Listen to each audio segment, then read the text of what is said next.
Paix et joie dans le nom de Jésus. Frères, sœurs, nous sommes entre l'Épiphanie et le baptême de Jésus. C'est une courte semaine. Nous avons fêté l'Épiphanie dimanche dernier. Nous allons fêter le baptême de Jésus dimanche prochain. Courte semaine où l'on va voir Jésus grandir en 30 ans. Il est enfant à l'Épiphanie, il a 30 ans au moment de son baptême dans l'Esprit. Et toi aussi, tu chemines dans ce temps-là. C'est un chemin entre l'enfance et la plénitude dans l'Esprit Saint qui est représenté par le baptême dans l'Esprit. Or, il est extrêmement important de bien valoriser les temps liturgiques. François d'Assise faisait cela sans cesse. L'Église t'appelle à le faire. Chaque jour de cette semaine, valorise ce temps, vis dans la vie cachée de Jésus à Nazareth, pour préparer ton humanité à recevoir l'Esprit Saint, cette grâce de dimanche prochain, le baptême dans l'Esprit. Alors nous en parlerons une autre fois, si tu veux, du baptême dans l'Esprit. Mais c'est un but, ça fait partie de la vie spirituelle. Le pape François a demandé que tous puissent faire l'expérience du baptême dans l'Esprit. Pour cela, il faut préparer ton humanité. Alors, vivons avec Jésus ce temps. On y fait référence seulement très peu de fois dans l'évangile de Luc et en particulier au chapitre 2. Je lis ces passages.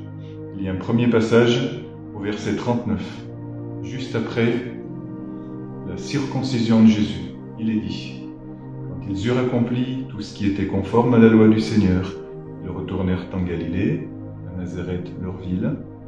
Cependant l'enfant grandissait, se fortifiait et se remplissait de sagesse, et la grâce de Dieu était sur lui. Ensuite, nous avons l'épisode de Jésus à 12 ans. Tu vois, on a très peu d'éléments. C'est vraiment la vie cachée. C'est ta vie intérieure. C'est ta vie quotidienne. Écoute. Après ce qui s'est passé au temple, ensuite, nous sommes au verset 51. Il redescendit alors avec eux et revint à Nazareth, et il leur était soumis. Et sa mère gardait fidèlement toutes ces choses en son cœur. Quant à Jésus, il croissait en sagesse, en taille et en grâce devant Dieu et devant les hommes. Tu vois, c'est important quand même que très peu d'éléments d'explication, mais deux fois, nous avons cet élément, sans doute que Marie a confié à l'évangéliste Luc, qui nous parle de cette vie cachée, de cette croissance de Jésus. Qu'a fait Jésus pendant ces 30 ans? Il a grandi en sagesse, dans son humanité. Il s'est attaché à bien vivre le quotidien. Alors, nous savons qui est cet enfant. Et pour toi, c'est aussi un temps de guérison intérieure de l'enfance. C'est un temps de croissance dans ton humanité. Valorise cela chaque jour. Comment? Par ta prière, par ta participation à l'Eucharistie, en méditant ces textes, en laissant l'Esprit Saint te fortifier intérieurement. Qu'est-ce qui nous est dit de Jésus? On sait que c'est un enfant docile, obéissant. On sait en même temps que c'est quelqu'un qui a une forte recherche de Dieu lorsqu'il est dans le temple, lorsqu'il cherche son Père. On voit que c'est un jeune, que c'est un adolescent qui est plein de force, plein de vigueur. C'est un vrai ado. Il va chercher Dieu, il fait une fugue, une sainte fugue, pendant laquelle il cherche Dieu. Et on a un garçon extrêmement intelligent. Il parle avec les docteurs de la loi. On a un garçon qui est mûr spirituellement. Tout cela t'aide à grandir aussi. Et en même temps, on a un garçon qui est extrêmement soumis, qui est extrêmement obéissant. Cette obéissance au Père, il la vit dans la médiation à ses parents. En quoi cela t'intéresse? Cela t'intéresse parce que dans ta vie quotidienne, quel que soit ton âge, tu as 7 ans, toi qui m'écoutes, tu en as 12, tu en as 20, tu en as 50, tu en as 90, tu en as 95. Dans cette semaine, tu valorises ta vie quotidienne. Tu fais grandir en toi cette humanité. Chacun d'entre nous, nous avons cette partie d'enfance qui n'a pas encore grandi, cette dimension affective, cette dimension de confiance, cette dimension relationnelle, qui parfois est restée un petit peu coincée. Et cette semaine nous aide à grandir dans l'humanité. C'est le terrain sur lequel viendra la grâce de Dieu dans le baptême dans l'Esprit. Il est dit en théologie que la grâce suppose la nature.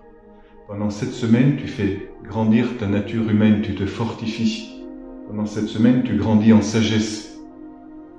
Mais ce n'est pas seulement la dimension jeune, si tu veux, à l'intérieur de toi qui grandit, c'est aussi toute la valorisation du travail. Nous savons que Jésus a appris le travail à travers Joseph, donc c'est tout ce que tu peux apprendre. C'est la façon dont tu exécutes tes tâches quotidiennes, quelles qu'elles soient. Tu es chez toi ménagère ou tu es chez toi, tu es cheftaine d'entreprise, tu es docteur, au masculin ou au féminin, ou tu es balayeur ou balayeuse des rues, peu importe. Tu valorises le travail que tu fais, tu aimes ce que tu fais. Et là-dedans, c'est ton humanité qui est malaxée par le Saint-Esprit, c'est ton identité humaine qui prépare, qui va accueillir, comme la terre accueillera la rosée, ou une bonne averse, la présence de Dieu. Donc tout ce que tu fais a du sens pour que petit à petit soit accompli en toi toute la volonté de Dieu dans toutes ses dimensions. Alors maintenant je vais, si tu veux bien, relire ces passages. Mais auparavant, je voudrais aussi t'inciter à soigner tout ce qui est la dimension relationnelle aussi, parce que Jésus, dans son humanité, a dû vivre ça. Forcément, il a été confronté dans cette dimension humaine aux gens qui étaient autour de lui. Ses jeunes amis, au début ses copains même, puis ensuite ses compagnons, et puis ensuite les gens du village quand il était charpentier. Ce que tu vis de difficile aujourd'hui dans tes relations, qu'est-ce que tu fais avec? Une seule chose, tu demandes ta conversion. Il y a des choses qui ne vont pas autour de toi, qu'est-ce que tu fais? Tu te changes toi-même, tu demandes à Dieu une conversion profonde dans ton cœur, un profond repentir pour toi. Tu laisses que Dieu travaille ton humanité. Quand ça ne va pas avec les autres, tu demandes leur conversion et la tienne surtout. C'est un temps où Dieu te travaille toi-même. Ce n'est pas forcément un temps de mission pour les autres. Aussi, ça vient aussi, forcément. Mais en même temps, c'est Dieu qui travaille ton humanité, qui t'appelle à changer.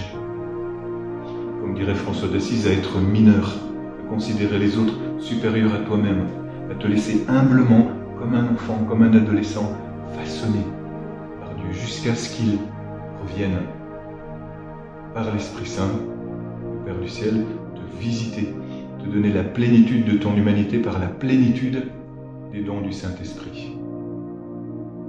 Il redescendit alors avec eux. Tu redescends dans l'obéissance, dans la soumission. Dans cette obéissance qui te rend fils, fille de Dieu, qui va permettre à Dieu de te donner toute sa paternité. Et il leur était soumis. Quant à Jésus, il croissait en sagesse, en taille et en grâce, devant Dieu et devant les hommes. Alors ça se passe dans la Sainte Famille, dans cette année de la Sainte Famille, dans la Sainte Famille avec la paternité de Joseph, avec la maternité de Marie, dans la sécurité que Dieu te donne à travers 1000 médiations.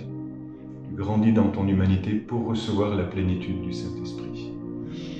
Reçois-la dès maintenant parce que Jésus est déjà rempli de grâce, mais pour ensuite accomplir la mission que Dieu te donnera, quelle qu'elle soit, elle te sera révélée.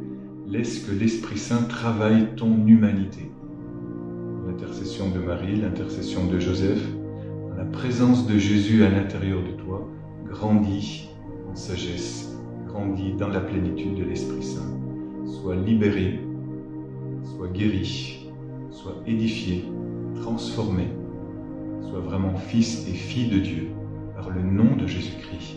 Amen, amen. Bonne semaine en Jésus. Bonne semaine, temps de grâce. Amen.